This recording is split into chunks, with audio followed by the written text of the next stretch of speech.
Hey guys, is this on? Can you hear me out there? Listen, YouTube people, we need subscriptions. Right now, our subscriber rate is only 45%. Come on, we can do better than that. That's like a Trump level approval rating. Subscribe now. Smash the button, as they say in Great Britain. Press the button. Do whatever you can, please, to turn on that notification bell. And let's boost those numbers, all right? This episode is brought to you by Revolut Business, the all-in-one business account to manage your finances. Nothing makes you feel like a sucker faster than bad exchange rates. Revolut Business, though, keeps it simple. Over 30 currencies at the same interbank rates that banks use, with plan allowance and during market hours. Don't want to track markets? Set automatic orders and price alerts to time your deal. Paying salaries in places like Dublin or suppliers in Sydney, no problem. Revolut gets it there fast to more than 150 destinations and without blowing your budget. Yeah, it really is global business without fine print headaches. It's transparent, it's quick, and it's reliable. Exchange like an expert. Open a Revolut business account today by scanning the QR code on screen or using this link in this episode's description. Add money by the 31st of December 2025, and you'll get a 200 British pound welcome bonus or the equivalent in your local currency. Feature availability varies by plan. This offer for new business customers in the US, UK, Australia, and Ireland. Fees and terms and conditions apply. Hello and welcome to The Rest is Politics US. I'm Katty K in Washington. And me, Anthony Scaramucci, in lovely New York. Today, we are going to talk about all of these No Kings protests and what we think they meant. Close to 7 million people marched right across the country in big cities and small towns to push back against the executive power grabs from the Trump administration and his crackdowns on dissent. But first of all, Anthony, I hear that you're a communist, and that must be a pretty weird position for you to be in. So do you want to explain what's going on, please? I took the MSNBC picture. Some are disputing it now. They're saying it was a 2017 picture, but it was a very large protest in the city of Boston related to the president, sort of the things that he's doing from an authoritarian perspective. And I said, and I do believe this, they're going to run up against something. He's going to get himself in trouble. There's a reverse Tea Party movement forming. So the No Kings movement is sort of a populist movement, in my opinion, believe it or not. Because if you look at the people that are going to the rallies, it's, again, populism, but it's left-leaning populism.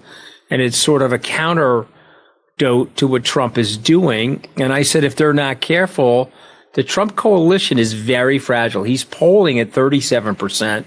Despite all the rhetoric and all the stuff that he's doing. And so if they get another leader in there that can galvanize people, they'll crush the Trump movement. Yeah, so what happened with your run-in with Laura Loomer? Laura ends up tweeting me and says, well, why do you support communism? Did it look like communism? It looked like a whole load of grannies carrying sort of NPR bags and, families. It really did not look like a bunch of Antifa communists to me. So 100%, okay, you and I would have been the youngest people in a lot of those protests, okay? Except for the kind of little families. I saw quite a few kids in there too. Okay, but you know what I'm talking about. There was zero arrests. You couldn't have been more peaceful or sort of, just did not look like a threatening crowd. For our international listeners, when I was a kid, they used to have on the soap operas when I was home with a sore throat, or at least faking a sore throat, they used to have a vitamin called Geritol. This was for geriatrics. I felt like that was sponsored by the No Kings rally was sponsored by Geritol. Guys, you got to get some younger people out there. But this also speaks to where Trump's got it wrong. It's not Soros-sponsored people. He would have had younger people in the mix. It's just an older group of people that are very frustrated by Trump's actions. But we should definitely say it was super peaceful. I think in New York, they literally had no arrests, which is remarkable when you've got crowds of 100,000 odd. And this is the mistake that Trump is making, because if you're going to shoot artillery over the I-5 to try to scare people under the supposed 250th anniversary of the Marine birthday. Guys, what are you doing? Let them have their peaceful protest. You see, but they don't want that. There's an impunity, there's a cruelty, there's a meanness, there's an un-American approach to this. Now, since Laura Loomer's in the mix, let's just address her. Like her or not, she is well-researched. She's a tough investigative journalist now. She ran unsuccessfully for the House. I don't know that I would actually call her a journalist. I'm going to push back on that. Okay. I don't think she's a journalist. Let me put it I think this way. she's an influencer with opinions, but I don't know that she's a journalist. Okay, well, let me put it this way. She digs up dirt on people. Yes. In my industry, we would call that an investigative journalist. In your industry, you're going to be defensive about that, which is fine. But, she's tough. And I know her a long time because she was a younger person. She's 31, 32 years old. She was a 20-year-old volunteer back in the day when I worked for Donald Trump. So, listen, here's the other thing. A lot of people, this is a very polarized country. Trump wants that polarization.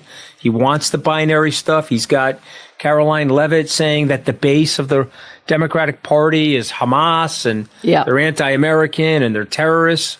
But Laura Loomer is on Trump's side. But I like the engagement with Laura Loomer because I know you love it. Yeah, because I'm an engagement sort of a person. I want to engage the left and the right, and I want to see if we can dial down some of the tribalism, but that's not going to happen anytime soon. To get 7 million Americans out protesting, there is something going on. There is a certain level of dissatisfaction, and you can see that in the poll numbers. And I do think that Trump would be wrong to just dismiss this as a Soros-funded group of communists, because in 2009, when you had all of those Tea Party protests, Barack Obama did just that, right? The Obama White House and the Democrats dismissed those Tea Party protests as Koch brothers funded. These are big Republican donors, saying these were just funded by the Koch brothers, and they kind of poo-pooed them. Now, guess what happened in the midterm elections? They got what Obama then called a shellacking, which I love that word. I had to find an excuse to use it. But anyway, the Democrats got hit hard because actually those protests were a sign that a lot of Americans didn't like Obama's expansion of government, the way he was expanding the American government. And I think if Trump ignores these protests, then let's see what happens to them. But that's not an insignificant number of people, right, that came out. And just saying, all of those protesters say hate America because they don't agree with me. I thought what the speaker, Mike Johnson, said, Anthony, I don't know what you made of that, but this idea that if you are with us, you love America, but if you are against us, you hate America. That's sort of where we've got to in the country. There's something else going on. So I want you to imagine King Charles having an AI video of himself flying around in an F-16, dropping excrement on people. Okay, or Keir Starmer doing that. Or what if Albanese did this as an example? I want you to imagine somebody other than Donald Trump on the world stage. So this is a complete mockery of the institution of the presidency. And so, listen, you travel around the world. I travel around the world. It's hard for people to understand. Rational people, it's very hard for them to understand. And yet, there's 40% of the people in the U.S. that love this behavior. They think it's great. We're owning the libs. We're dropping excrement out of a plane where Donald Trump is wearing a crown. Or we're showing various memes of Trump. There's a kind of coarseness that people like. Yes, we want to trigger people. Like the Young Republicans text, actually, in a way that we spoke about last week. But it's all related. It's all part of the same thing. It's all related. So I actually went back to that, and I went through some of the texts. Okay, it is way worse than you and I reported, Katty. Okay, it's way, way worse. This is misogynistic, it's racist, it's anti-Semitic. And hey, come on, guys. You're not joking. When you're saying that you're joking, you're not joking. Ask any comedian about the fine line between comedy and truth. It's like when you're telling me that you're going to bring Michael Lewis on as an example if I, God forbid, get sick one day. Would I ever do that to you? Would I do that to you? That's not a joke. Fiona, our producer, she knows it's not a joke. As an example. So when you're right there between the truth and humor, people know the difference, Katty. I'm just pointing that out to you. And JD Vance, by the way, has become the number one person in the administration who is saying, we're just, having a joke. We're just having a joke. Have more of a sense of humor. I looked back to see what former presidents have said against protesters. Bill Clinton in 1996, after the contract with America, he didn't go out and say that protesters hated America. George W. Bush, when there were some protests in this country and in other countries, even though those protests were small, you know what he said about the protests about the Iraq War? Democracy is a beautiful thing that gives people a right to express themselves. Right? That was George W. Bush. That was his view. Barack Obama didn't go out and say that the people who were protesting in 2009 were hateful people or that they hated America. The closest that we came to that was Hillary Clinton saying that supporters of Donald Trump in 2016 were a basket of deplorables, and the right, understandably, went crazy over that. So now Mike Johnson is just doing the same thing, calling these hate America marches. I mean, it's like, if you're George Santos, you can get away, former Congressman George Santos, you can get away with wire fraud because Donald Trump will put out a Truth Social post. He will pardon you and get you out of prison. Why? Because Donald Trump says he votes Republican every time. Okay, but Katty, Hillary Clinton calls people a basket of deplorables. The right goes crazy. Everybody's hair gets on fire. Mm-hmm. Karoline Leavitt from the White House. Yeah. With a big smile on her face. Is saying what? Go ahead. Tell us what she's saying. Oh, she said that the Democratic base is Hamas. I'd have to see the whole quote, but it's basically, go on, you've got it, terrorists. They support Hamas. And they're anti-American and they hate America. So let me ask this question. Why not the outrage? Okay, why not the outrage? That is a quote unquote deplorable moment for them. Okay, yeah. Right? She's more or less saying that, right? They have a devil's ideology. They're a policy of hate. The Democrats' main constituents are made up of Hamas terrorists, illegal aliens, and violent criminals. And nothing on the left, no discrimination. Well, except, hold on a second. Yes, there is something on the left. 7 million people turned out and protested. And the wrong direction numbers, is the country going the right direction or the wrong direction? 69% of Americans say it's going the wrong direction. So you don't get Democratic leadership capitalizing on this, I think, because I think if they were smart, they would probably just stay focused on the question of affordability, which is actually what Americans seem to be focused on. But you do get the American public telling pollsters they don't like the direction of the country, giving Donald Trump, you said it just now, a 37% approval rating, and turning out on a Saturday in their millions to say we don't like this. So in a way, they are speaking. Okay. But I'm going to make the statement, and you can agree or disagree. When the right gets pissed off, they galvanize and they stick together. The Ted Cruz people line up with the Donald Trump people. Mm-hmm. When the left gets pissed off, you have sleeves of pissed off. Bernie Sanders' sleeve, AOC's sleeve, Andrew Cuomo's sleeve, Gavin Newsom's sleeve. They don't coalesce the way the Republicans do. And if I'm wrong, please push back. Am I right or wrong? I think you're right. And I think part of the reason, I don't know if you read Maureen Dowd's column this weekend about, she was really referring to the Pentagon, but saying they're fraidy cats.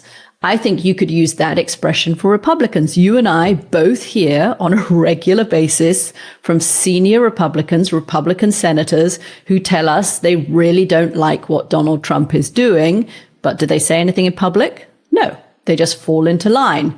And so you get this sense of Republican cohesion dominated by the fact that they're afraid of Donald Trump. They're fraidy cats. And so it looks like they're all singing from the same hymn sheet. And until they break ranks and say enough, and the issue which they might break ranks over, I think is the issue we should talk about next before we go to a break. I wonder whether if Donald Trump invoked the Insurrection Act, which he has spoken about now twice, and JD Vance has confirmed that it is something that he is thinking about, would that be something that would break the Republican Party? But first, tell us what the Insurrection Act is, Mr. Scaramucci, since you played a lawyer on television and actually studied law. Yeah, but it's interesting. So the Insurrection Act has been used before. You know, John Adams used Yes. the Insurrection Act.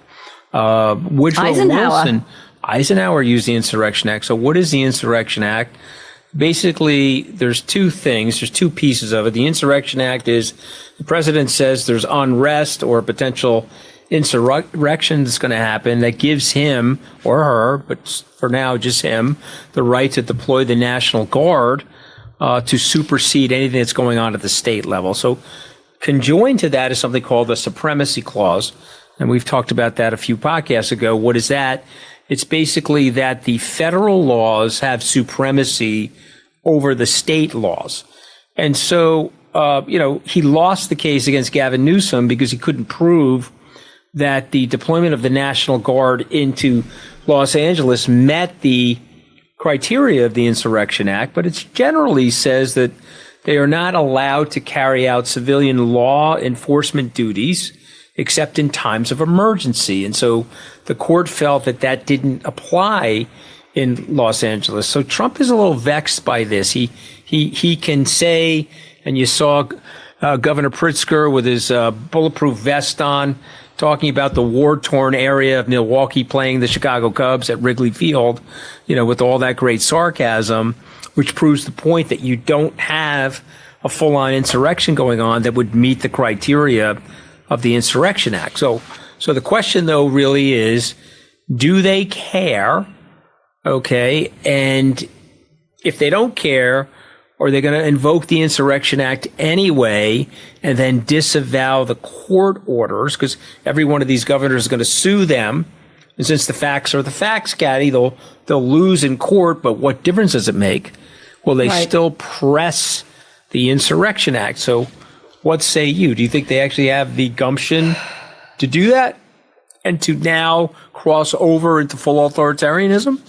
I mean, I think it was interesting reading some kind of fairly conservative lawyers over the weekend who were raising the very real possibility that Trump might invoke the Insurrection Act, which, as I understand it, is much broader than the laws that he is invoking up until now to use the National Guard around the country. I think there's a phrase in it that says that the president can use armed forces as he considers necessary, which basically kind of means anything, right? To enforce laws against obstructions or assemblages. So he could use it under almost any circumstances. And you could see him, if he wanted to use it, using it to monitor polling stations, to say that the country was unstable. And I think that is a way in which I have always been fairly optimistic that you have a midterm election, you have a 2028 election. But I think if we have an Insurrection Act invoked, the 2026 midterm elections would no longer be free and fair elections, because you would have this if for no other reason, you would have this intimidating force of the military around polling stations, which they're otherwise not allowed to do. I don't know if he's going to do it. I mean, I think he has said he's considering it. J.D. Vance says he is considering it. Are they saying that to troll the liberals and to get everybody's, in a froth and to own the libs yet again? Or are they saying it because they're genuinely considering it? I think we can't ignore the possibility. And then, what do you think?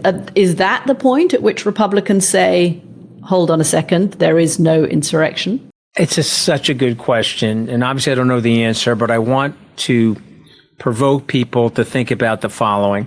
If I'm J.D. Vance, do I want him to implement the Insurrection Act or not? So I'm going to say no to that, Katty. Hear me out for a second, and then please. I'm going to say no. I'm going to say I calmed down Elon Musk. He's not starting the American Party. I've got Elon Musk and deep-pocketed Peter Thiel, Larry Ellison, and others on my side. I'm going to be the presumptive nominee in 3 years' time. And I'm going to run the card table and own the libs, because libs are in complete and total disarray. And then we can take another cut at the authoritarian apple in the next term, where I'm a younger, fresher MAGA type of a person. So I'm going to say Vance does not want it. That it's just a step too far, you reckon? Step too far for Vance. Too politically risky. So now my question to you then is, what about Trump? I don't think Trump cares about J.D. Vance and what happens to J.D. Vance. Well, we know that, but what about him wanting to implement? He does. I think he is more likely to want it Okay, He doesn't really care. Après moi le déluge. He doesn't care what comes after him. Mm-hmm. He might even prefer a Democrat over J.D. Vance. I agree with that, too. Let me jump on that for a second. Here's the narrative. Katty, they were nothing before I arrived on the scene, these and Republicans. And they will be nothing after I'm gone. Nothing after I'm gone. There is no Trumpism. There is only Trump. Okay, right? Okay, yeah, so you see that, right? But go back to Trump's thinking about the Insurrection Act. Go ahead. Well, I can see from his point of view, he felt he was really pissed off that he missed an opportunity in 2020 to crack down on the Black Lives Matter protests. He doesn't want to be impeached. So actually, the election he cares about is not the 2028 election, it's the 2026 election. And if he has to find a way, and he is doing everything he can, and we spoke about this last week, Republicans are doing everything they can around the country to limit access to voting beyond the case that's in the Supreme Court and redistricting, then I think that the Insurrection Act would be one more way he can put his finger on the scales of the midterms. I do think that would be a bridge too far. I do think that if I was watching the No Kings rallies, I do think that, wow, if I really go pull the grenade pin on the Insurrection Act, this could blow up in my face. It could blow up in my face. It's like the good news. The good news about the country is that it's not Turkey or Hungary, where there's enough people in the country that actually get the Constitution enough where they would like to continue with the Constitution. And that was my point to Laura Loomer. I'm not a communist, but I believe in a decentralized government. It is what's made us, Katty. It's what's made us successful. We're going to have a socialist mayor here. What do you think? I think you are going to have a Democratic socialist mayor who tells everybody that he's actually now running as a Democrat. But yes, I saw the debate between Andrew Cuomo, who's now running as an independent, the former governor, and Zoran Mamdani. And I don't think that Andrew Cuomo did what was needed to shake Mamdani's lead. He really would have had to land a punch or two, and he didn't manage to do that. Metaphysical punch, of course. We're now nice and peaceful in America. Governor Cuomo was on your show, Morning Joe, this morning. How do you feel he did there? I don't think he's doing enough. I think he comes across as a little old school. What do you think? I know you're a fan of his. I'm probably too biased, because obviously I'm a supporter of his. But yeah, I mean, I think that we're in a different era. People like podcasts, people like sound bites on Instagram, people like TikTok. And Mamdani understands that better than anybody. And Mamdani, remember something, Katty. Mamdani has a great smile. Trump can get away with a grimace because of this long-standing relationship he's had with the media and the name recognition. But Obama, Mamdani, they have great political smiles. And don't kid yourself, they go a long way with people. We were texting earlier this week, you and I, after the New York debate for mayor. And I also thought Mamdani made a smart choice by going on Fox News, and he had a civilized, smiley, to your point, interview on Fox News. He was pressed on quite a lot of issues, and he didn't lose his cool. He kept getting back to the issue of affordability, which is, I think, why he's ahead in the polls. But if he'd been, as I said to you at the time, if he had been a really stellar politician, he would have answered the questions and had a civilized and smiley conversation. And he slightly ducked quite a lot of the hard questions, I felt. I think there's still a lot that he hasn't answered.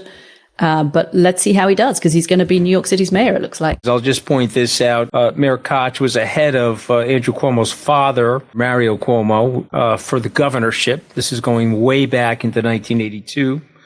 He had a 9-point lead going into Election Day. There was no Governor Ed Koch. So we'll have to see what happens. It'll all depend on turnout.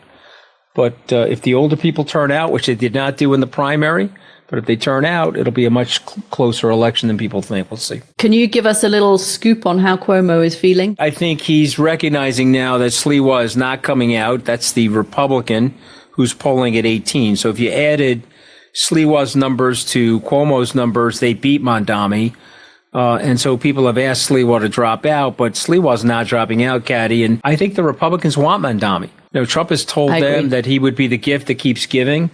The further to the left that the Democratic Party goes, the better for the Republicans. And so Trump is telling people, let him win.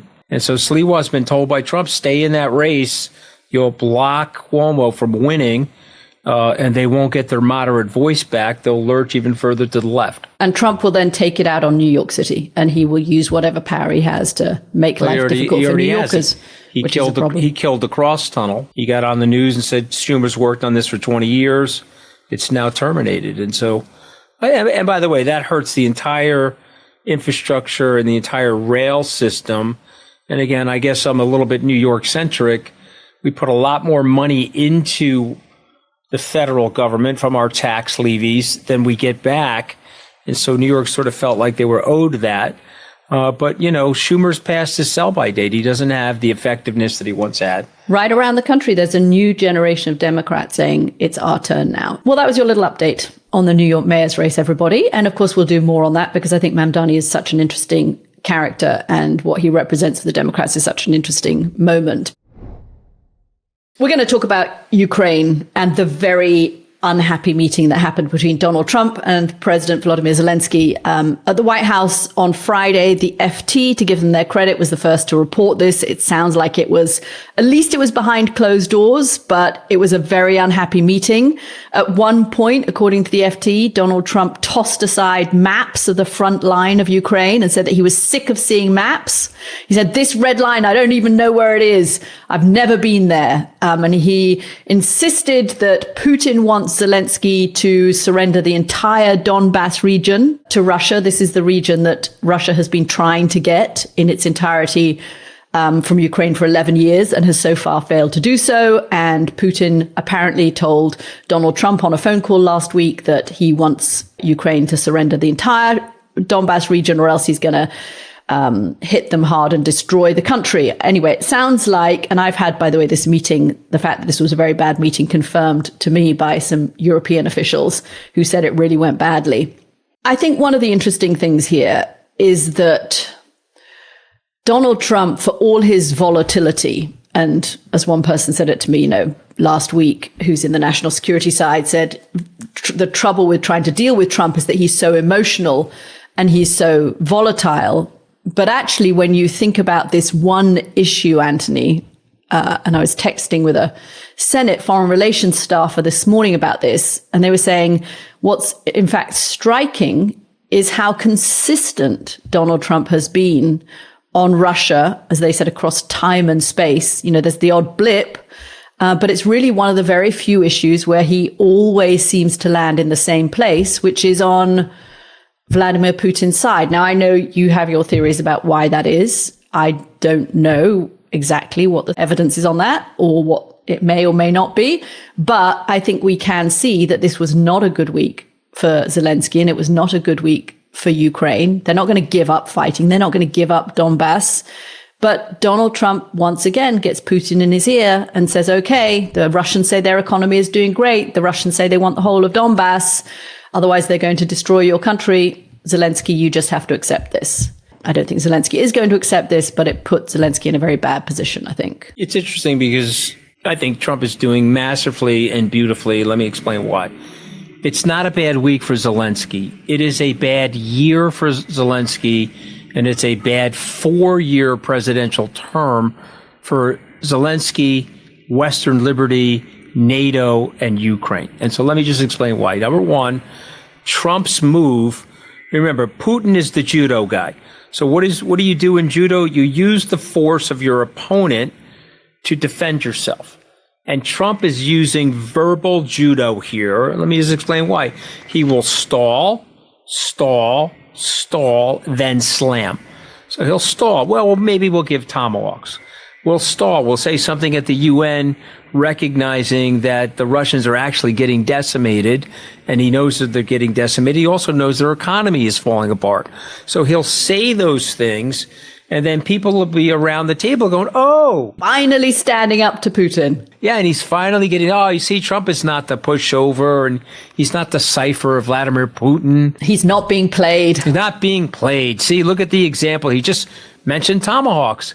And then, when push comes to shove, stall, slam Zelensky, slam Ukraine, slam the ideas of the West. In my mind, despite the puffery and bluffing, Trump has been broadly consistent throughout the whole second term. I am with Putin, but for the bluffing and pumping. And I let Vlad know every chance I can that I am with him. Who started the war, Katty? Let me ask you a factual question. Who started the war? Everybody knows that Russia invaded Ukraine and tried to take Kyiv in 3 days and failed. Have you ever heard Donald Trump say that to anybody? No. That Russia started the war? No, Donald Trump's argument is that Ukraine was dumb to stand up to Russia because they didn't have enough missiles and so they weren't going to win. And in his kind of, might is right worldview, if you're the weaker country, you're stupid to get yourself into a war, even if the other side has attacked you, right? I mean, that's how he sees the world. It's not, to me, how he sees the world as much as he sees whatever Putin wants, to the extent I'm capable inside the political system I'm living in, I'm going to give Putin whatever he wants. So when the Republicans come to me and they start hitting me that I'm not helping Zelensky, and they start explaining to me the national security reasons why, I'll poo-poo them temporarily. But, lad, let's meet in Hungary. I just got to let you know, whatever you want, I am going to do. But you're a politician too, Vlad. So it's okay with you, right? If I say we're going to give tomahawks, but not give them. If I say we're going to do this, but not do that. It's okay with you because I'm going to give you exactly what you want. If that is the sum of the relationship, and everybody's confused by this relationship, Anthony. I mean, I speak to people in British intelligence, European officials, here in, up in the Senate. I speak to Republicans in the Senate about this. Everybody is slightly mystified by this relationship.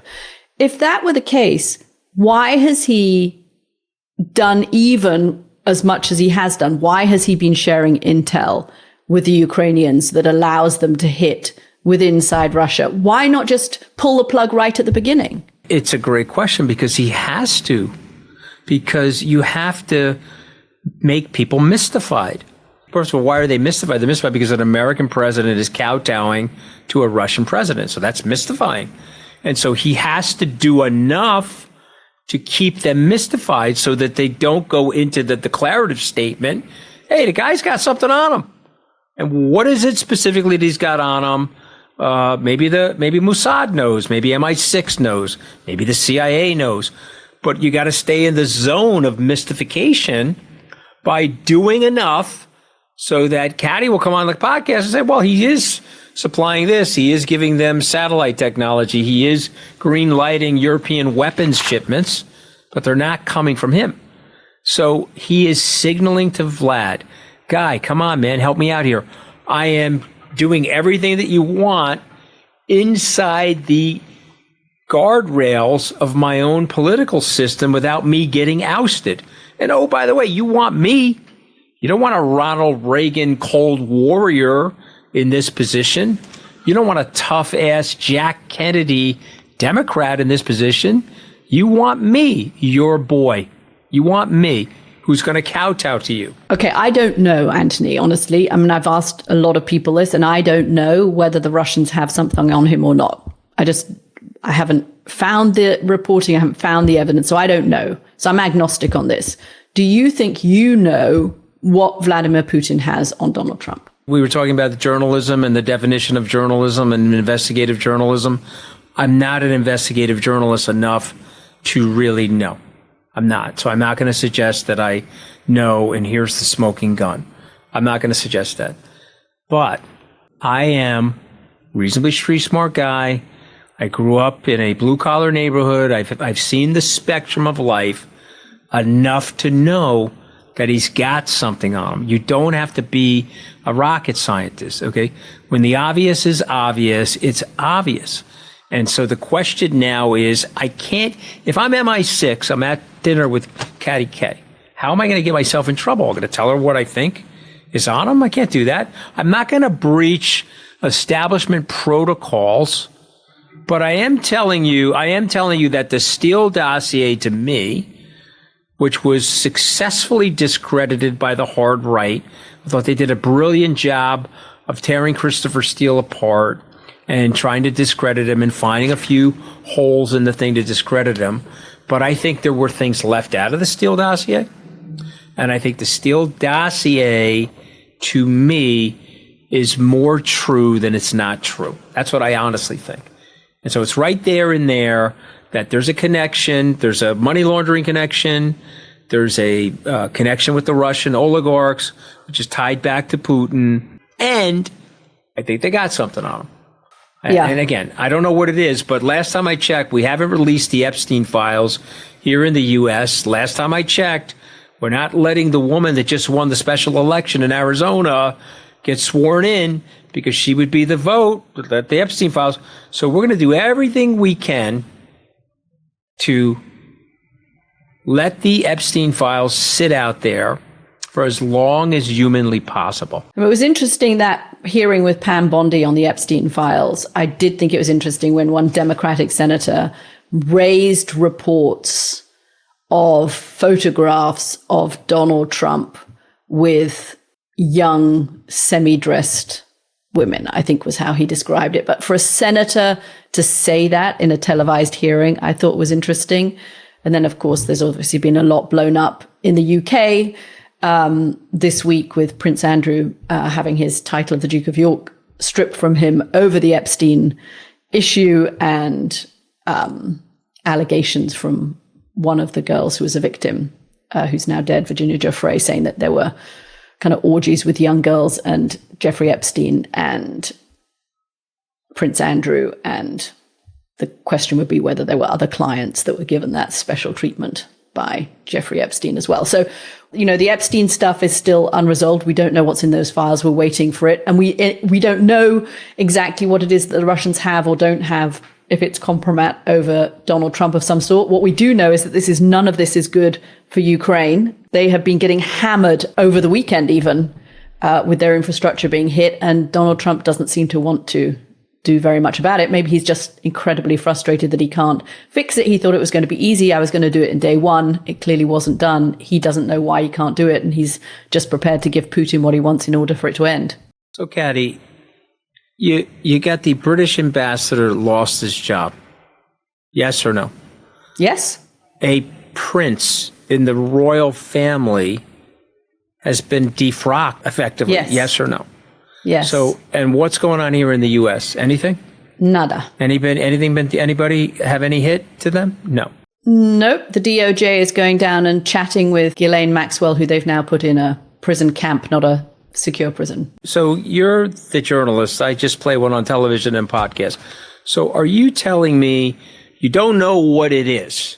But if I said to you, what is the probability there's something, you can't say that it's zero, right? Or you would say it's zero? No, I would not say it's zero, but I think you would say it's 100%, and I would say it's some other. I wouldn't say it's 100% because I don't know.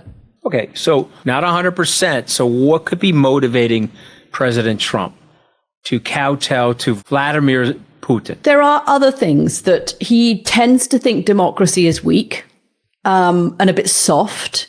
He likes strong men generally. He likes Xi. He likes Erdogan. He likes Kim. He has said he likes the authority that they have. He likes the anti-woke stuff, the anti-gay stuff. There's a sort of machismo about Putin, kind of hypermasculinity about Putin that he also likes. He does believe in this strong nation theory of the world, that the world should be run by strong powers and weak powers should suffer what they must. And so Ukraine was stupid to try and stand up to Russia because it wasn't going to win. He felt they didn't have enough weapons. So they should have just given in. And in Donald Trump's worldview, in the kind of zero-sum worldview, they should have just given in. And I think Zelensky, because of the Russia impeachment investigations in the first Trump administration, he's always hated Zelensky for that, and Zelensky's role in not giving him dirt on the Biden family. And I think he also doesn't like kind of Zelensky's kind of rather sort of, he thinks he's arrogant and cocky and didn't wear a suit to the White House. And there's a whole load of reasons he doesn't really like Zelensky. Zelensky seems to irritate him. I think it's possible the Russians also have something, but I think those are also all factors in this equation. Listen, you're a more reasonable person than me, and I respect your rationale and your reasonableness. But I don't really give a shit about that. He's got something on him. Okay. I'm just telling you. And there's no way somebody like Trump, because I know the son of a bitch, he wouldn't be acting this way. Look, he wants to flex and intimidate everybody. He wants to push and shove everybody. Remember when he pushed that world leader at NATO? Right. I remember when I don't see him pushing and shoving Xi. Yeah, well, no, he's not going to push and shove I don't see him pushing and shoving Kim. But he doesn't. But she don't own him. She don't own him. He doesn't get in there and bark for Xi and be his lapdog. You don't own him. But Putin owns him. And so there's a reason why. And so someday we're going to find out, Katty. Someday we will. And then you're going to call me. Hopefully, Scaramucci. I want to get the call from Katty K. And let me tell you, right. You can call me day or night, Katty. If it's the other way around, I want that call back again. Oh, that's the end. We can't prove that, though. If we never know, then we'll never know. Okay, right, exactly. guys, so you'll have to let me know. We're going to leave it there. Hello, this is Katty. I'm just letting you know that we finally figured out what it is. Oh, my God. That will be the day, Katty K. That will be the day. You will record that tape and hold it over me forever. No question. Thank you very much for listening again. We will be back later this week with our question and answer session for our founding members. If you'd like to become a founding member, please do join us. You can sign up at therestispoliticsus.com. We love getting your questions. We know we haven't taken your questions for a while and we've been missing the questions. So this is going to be great. This week we get a chance to answer the questions, and who knows, we may even slip in a little bit of aunt agony as well. So send us your questions, and thanks for listening. Thanks, guys. We'll see you soon.